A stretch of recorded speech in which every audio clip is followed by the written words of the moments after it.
Hey, Kevin Lawrence here. I'm thrilled to be here today with Greg Crabtree, talking about stuff in his book here, Simple Numbers, Straight Talk, Big Profits. And it's a wonderful tool. It was a contributor to scaling up as I was back in the day. And, wonderful to talk about a very simple way of looking at the numbers in a business that's required to continue to make good choices as you scale. And a lot of his work initially was started off for smaller companies, and as he's working with larger and larger organizations, much like myself. But the basic principles apply to everything. And thing we'll talk about today is that in the work that we do with clients is that and Greg, I mentioned as we were talking before about it's one CEO I talked to recently.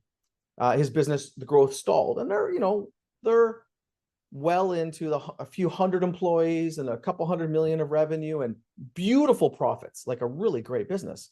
But the business stopped growing, and I said, well, show me your strategy and show me your financials. I mean, the financials were like works of art, like intellectual masterpieces, but there's nothing that indicating the core drivers, nothing indicating, how well their people are performing versus what they're being paid, like, the labor efficiency ratio, and nothing that really indicates what's going on in a business, but an accountant would be excited. It doesn't help the leaders to make better decisions. Yeah. So we're gonna jump in today and talk into a bunch of principles that relate to continuing to scale and continue to improve the financial performance. So Greg, thank you very much. I really appreciate you being here today.